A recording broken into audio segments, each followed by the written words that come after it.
Bonjour, ici Mathieu Deloison pour actionscriptfacile.com. Dans la troisième partie de cet article, nous allons voir comment charger dynamiquement les graphismes du player audio AS3 Formation avec le framework Pixlib 3. Premièrement, je vous invite à consulter les deux premiers cours en vidéo qu'il y a eu sur le framework Pixlib. La première partie du cours abordait comment utiliser le pattern modèle vue front controller avec Pixlib et le code source du player audio. Ensuite, la deuxième partie du cours vidéo était consacrée à toutes les fonctionnalités, enfin à une partie des fonctionnalités qui sont utilisées très souvent dans une application Pixlib. Et dans cette troisième partie, nous allons voir comment ajouter du dynamisme à notre player audio. Et pour ce faire, j'ai repris l'exemple du site formation-actionscript.com. Passons tout de suite à un exemple visuel.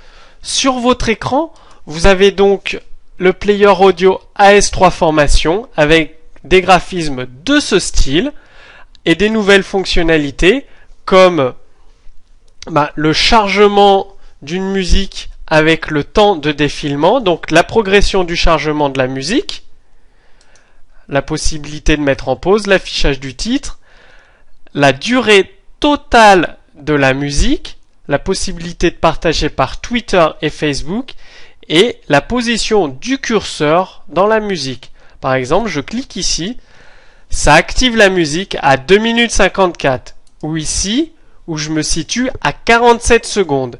Je peux faire une pause, passer à la musique suivante, avec, vous remarquez, un ajout d'effet rollover sur tous les boutons,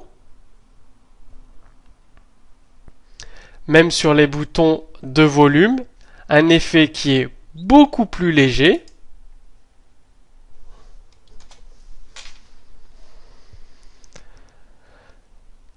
Ça, c'est le player AS3 Formation avec un skin dédié, tout neuf et 2-3 fonctionnalités dont nous allons voir le code source dans quelques instants. Laissez-moi vous montrer le même player mais avec un autre skin, mais cette fois chargé dynamiquement.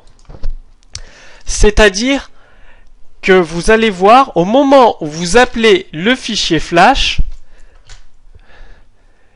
celui-ci a un paramètre qui est donné en embed qui contient l'URL du skin si elle est précisée, sinon il prend le skin par défaut qui est celui-ci. Ça permet très simplement, sans jamais avoir recompilé votre application, de pouvoir ainsi changer le skin et la position de tous les boutons, enfin tout ce que vous souhaitez, vous pouvez le changer sans jamais recompiler votre player audio. C'est très pratique. Passons tout de suite au fichier HTML. Nous avons le premier fichier HTML où on ne précise pas de skin, c'est-à-dire qu'il va prendre le skin par défaut, donc le template graphique par défaut pour l'afficher. Donc on appelle tout simplement le player audio en lui passant des paramètres et il s'affiche.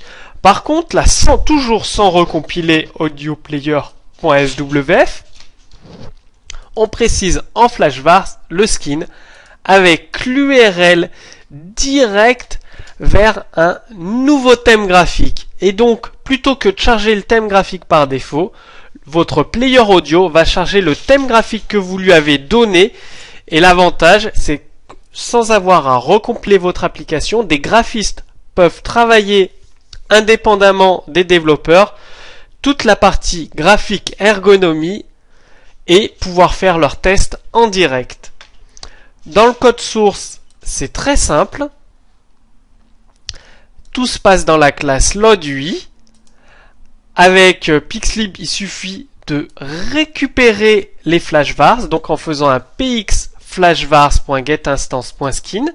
Si la variable est différente de nul, c'est qu'elle existe, donc on l'affecte à l'URL du skin et on charge l'URL du skin personnalisé. Sinon, ici on définit l'URL du skin par défaut et si la variable est nulle, elle ne change pas et on charge cette variable là. Pareil pour le XML.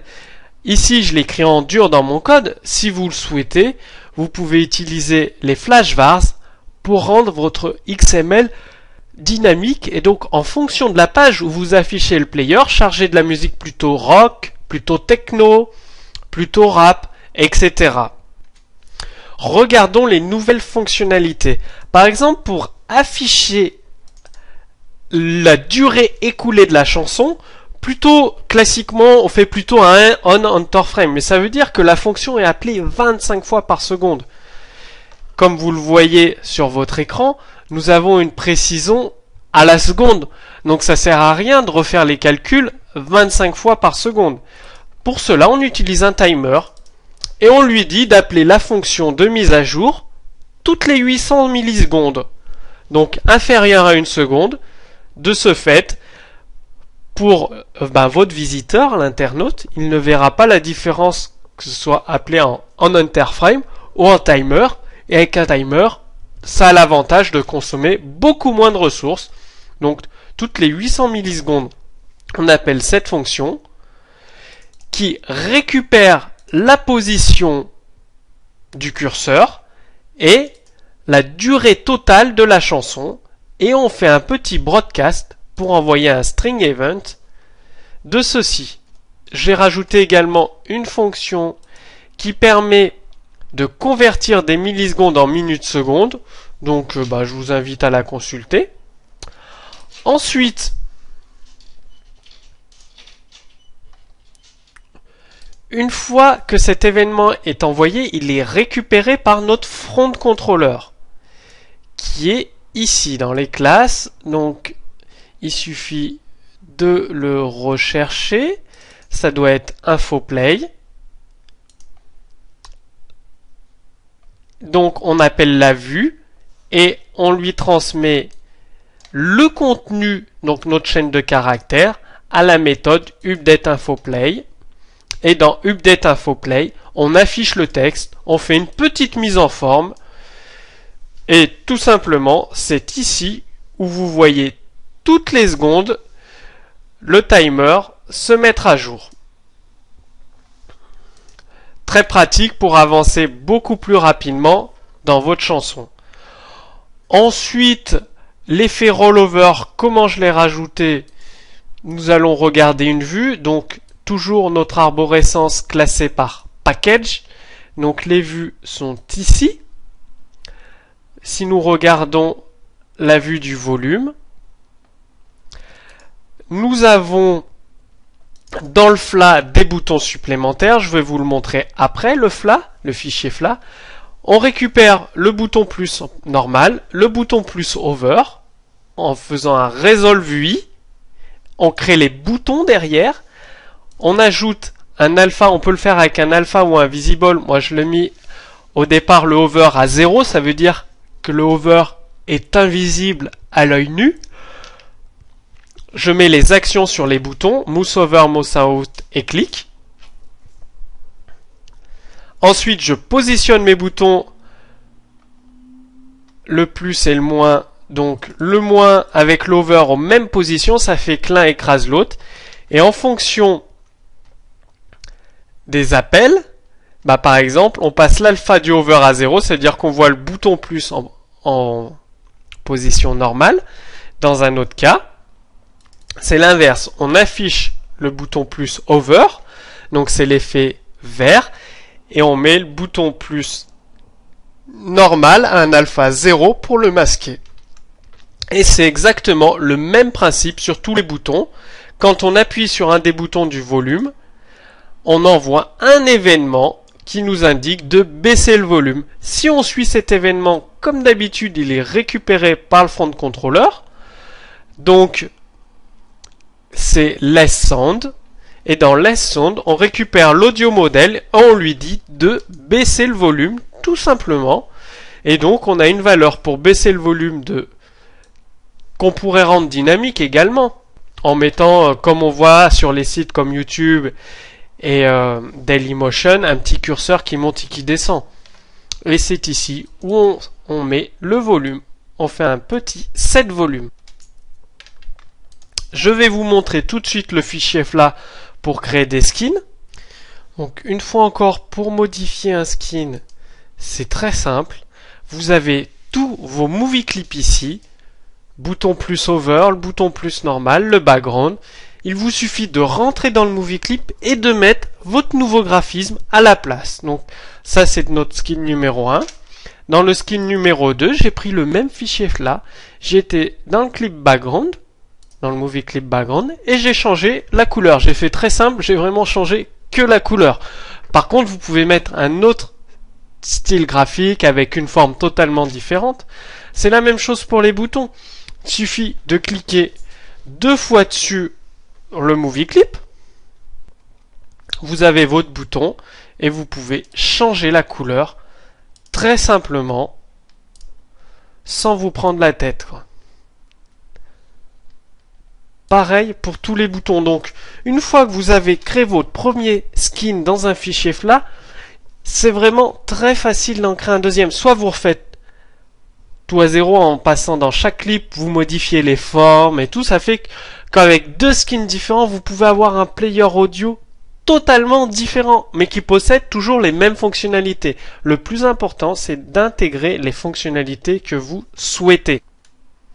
Je vous remonte le player numéro 1 avec ce skin et les fonctionnalités. Donc le système de rollover sur les boutons, tac, tac, stop, l'avance rapide, etc. Et avec un autre skin qui est du même style graphique, je le conçois, où j'ai seulement changé la couleur de background. J'ai fait ultra simple.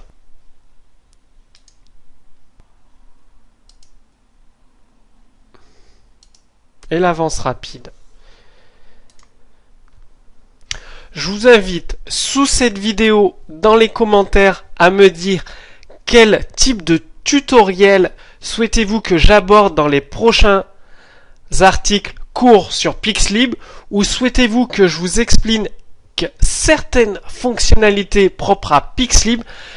Dites-le moi tout simplement sous cette vidéo via les commentaires. N'hésitez pas à poser votre question si vous avez besoin d'explications supplémentaires sur des applications Flash avec Pixlib, et je vous dis à très vite pour le prochain cours vidéo sur ActionScript-facile.com.